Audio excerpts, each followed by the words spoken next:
Hello, everyone, and welcome back to the Sensitive Podcast. I am your host, Kim Kimball, Somatic Leadership Coach for highly sensitive and neurodivergent business owners.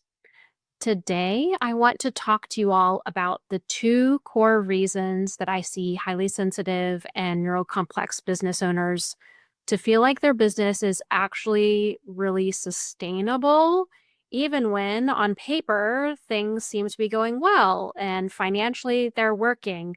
And yet there's something within us where we're like, why doesn't this feel better? I thought this would feel better. So here's what I have noticed after working with hundreds of clients over the years is it's not just about strategy, it's about sustainability, not just in the system sense, but in the lived, felt sense. And that sustainability tends to break down in two key places. And that is how your business is set up and how you relate to yourself inside of it. So I want to say that again because I think it's so important. That sustainability tends to break down in two different places: how your business is set up and how you relate to yourself inside of it. So let's explore the first piece first.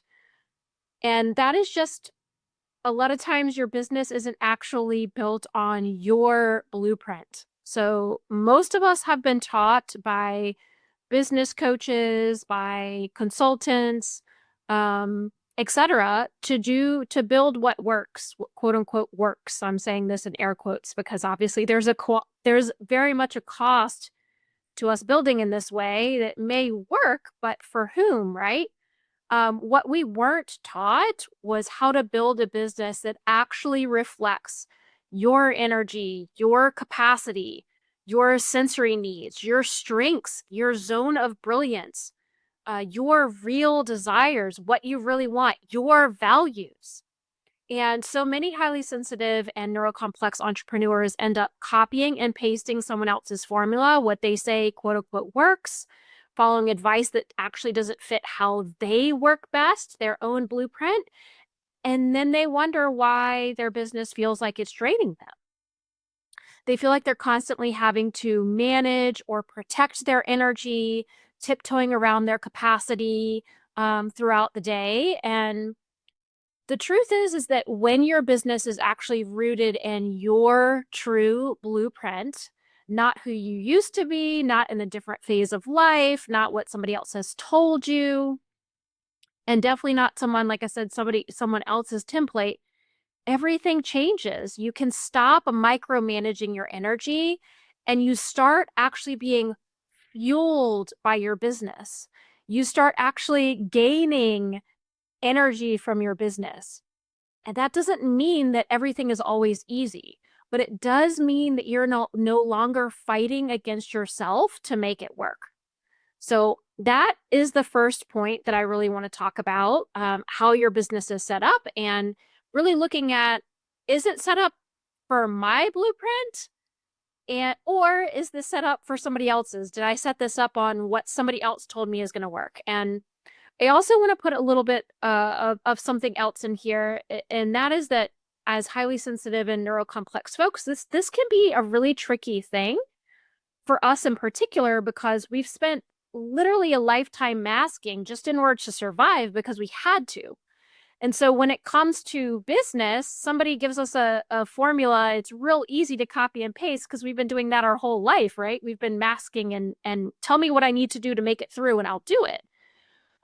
So there really needs to be this peeling back of layers that happens, I believe, specifically for highly sensitive and neurocomplex business owners to even know what that blueprint is for themselves. Because a lot of times we might think we know, and there's still more unmasking that needs to happen to really land on that bedrock, that sure foundation of your actual true blueprint. The second piece that I want to talk about that I find to be a real key place that sustainability breaks down is the tendency to push through what needs to be actually tended to. And so, as I mentioned already, most sensitive and neurocomplex folks really have a lifetime of adapting, of masking, of pushing through discomfort. And honestly, for us, a lot of times discomfort just becomes normal. It becomes something that we don't even notice anymore. We override our own signals in order to keep going. And that coping really shows up in our business too. It can look like shoving through fear around visibility. It can look like forcing yourself to quote unquote just be consistent when your nervous system is screaming. It can look like avoiding feedback because it's too tender to touch. Or a really common one that I see is this pendulum swing between overcommitting and total shutdown on the other side. And what I want to offer is this. This is not about fixing yourself, which I know many of us that are highly sensitive and neurocomplex and really just in the personal growth and development space in general may have been on a lifetime journey of, I've got to fix this about myself. I've got to make this better. I've got to improve this. It's not about that. It's learning how to actually partner with yourself, to notice what's coming up and to respond to it instead of bypassing it. When we can learn to tend to what gets in the way, boundaries, shame, fear, self-trust, with curiosity, with care, with a deep relationship with these parts of ourselves, learning to actually relate to ourselves, something really beautiful shifts and happens. So you end up not having to white knuckle your way through growth anymore. You begin to trust yourself. You begin to stay with yourself, even in moments of activation, even in tender times, even in moments where we're feeling stretched and we're expanding a little bit. And that relationship with yourself becomes the anchor for everything else in your business. And honestly, it ripples into your life. And I often talk about how one of the main reasons I love business so much and why I work with business owners is because I truly believe that when we are doing business in this way, it becomes a portal, it's an invitation into carrying this into all the rest of our life as well. Your entire life will reap the benefits of this kind of relationship with yourself. So, these two things, this is what we explore deeply inside the Sustainable Growth Sanctuary. This is not a massive group program, and it is certainly not a one size fits all course. It is a 6-month deep dive, depth journey with only 2 intimate cohorts of 5 to 10 people in each. And it's a place where you can be seen, a place where you can be known, a place where you can be mirrored in your wholeness, especially if community has felt hard, if it's felt exposing, or even if it's felt out of reach in the past. If you have ever felt like you are bad at community, I know I have, like no one quite gets how your brain works. I have felt this so often.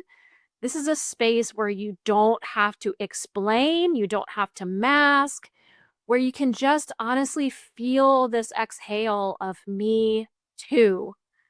Because business doesn't have to be lonely and healing does not have to happen in isolation. And in fact, I would argue that it cannot. It can't happen in isolation. And you don't have to keep doing this alone. So we begin in the Sustainable Growth Sanctuary in September. Applications are now open, and the early bird bonus of a one-on-one coaching session with me to accompany your sustainability check-in ends on August the 15th. So that early bird bonus ends August the 15th. Everyone that joins will receive this sustainability check-in where you'll really be able to notice and have a personalized intake, look at where your business and running your business is breaking down and not being sustainable for you specifically. And we will create a personalized plan from there. But folks who join before that early bird bonus ends will also receive a one-on-one coaching session with me to bring that even more deeper and personalized. I would love to explore this with you if you're feeling like this might be the space that you have been longing for. So all the details are linked in the show notes below, and the button to apply will be at the link below.